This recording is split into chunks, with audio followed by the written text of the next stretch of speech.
বিশ্বজুড়ে চলছে জ্বালানি সংকট। ইউরোপ থেকে এশিয়া কোনো অঞ্চলই এই সংকটের বাইরে নেই। এই সংকটের কেন্দ্রে আছে একটি নাম, হরমুজ প্রণালী। তাই সবার মনেই একটা প্রশ্ন ঘুরছে, কবে খুলে দেওয়া হবে হরমুজ প্রণালী?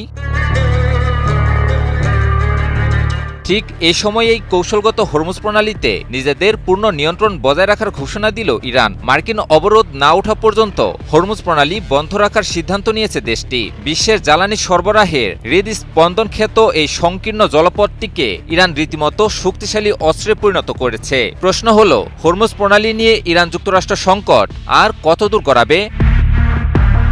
যুক্তরাষ্ট্রের আরোপিত নৌ অবরোধ প্রত্যাহার না করায় হরমুজ প্রণালী বন্ধ রাখার কথা জানায় ইরানের ইসলামিক বিপ্লবী গার্ড বাহিনী বা আইআরজিসি। বাহিনীটি দাবি করেছে যে যুক্তরাষ্ট্র যুদ্ধবিরতির শর্ত লঙ্ঘন করেছে এবং ইরানি নৌযান ও বন্দরগুলোর উপর থেকে অবরোধ সরায়নি।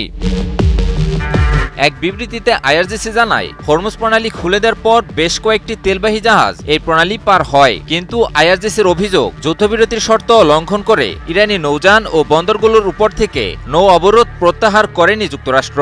আর এ কারণেই হরমুজ প্রণালী বন্ধ রাখার সিদ্ধান্ত নিয়েছে দেশটি।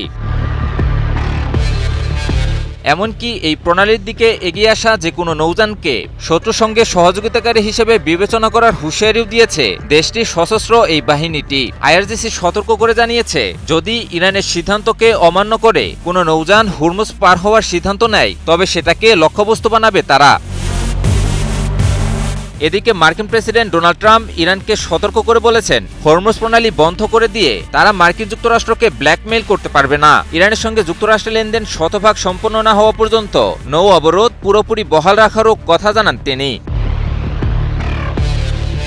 এর আগে লেবাননে যুদ্ধবিরতি কার্যকর হওয়ার পর হরমুজ প্রণালী দিয়ে সকল ধরনের বাণিজ্যিক নৌযান চলাচল উন্মুক্ত ঘোষণা করেন ইরানের পররাষ্ট্রমন্ত্রী আব্বাস আরাকচি। ইরানের হরমুজ প্রণালী উন্মুক্তের ঘোষণার পর সামাজিক যোগাযোগ মাধ্যমে দেয়া এক পোস্টে উচ্ছ্বাস প্রকাশ করেন মার্কিন প্রেসিডেন্ট ডোনাল্ড ট্রাম্প। এ সময় ইরান আর কখনোই হরমুজ প্রণালী বন্ধ করবে না বলেও জোর দাবি করেন ট্রাম্প।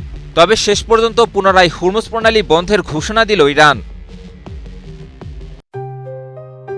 JBS holdings limited. এদিকে ইরানের উপপররাষ্ট্রমন্ত্রী সাইদ খাতিবজাদেহ বলেছেন, একটি অভিন্ন কাঠামোর বিষয়ে উভয় পক্ষ একমত না হওয়া পর্যন্ত যুক্তরাষ্ট্রের সঙ্গে নতুন করে কোনো আলোচনা শুরু হতে পারে না। এর মধ্যে ইরানের সর্বোচ্চ জাতীয় নিরাপত্তা পরিষদও এক বিবৃতিতে জানায় যে তারা যুক্তরাষ্ট্রে দেওয়া নতুন প্রস্তাবগুলো মূল্যায়ন করে দেখছে। বিশ্লেষকদের মতে বিশ্বের প্রায় 20% জ্বালানি সরবরাহকারী এই কৌশলগত জলপথটিকে কৌশলগত অস্ত্র হিসেবে ব্যবহার করছে ইরান। এই জলপথটি বন্ধ মানে বিশ্বের জ্বালানি বাজারে অস্থিরতা, যার ফলে ধস নামতে বাধ্য বিশ্বের অর্থনৈতিক ব্যবস্থাতেও। আর এতে সবচেয়ে বড় আঘাত আসবে মার্কিন যুক্তরাষ্ট্রের উপর। ইমন আলী, নিউজ 24।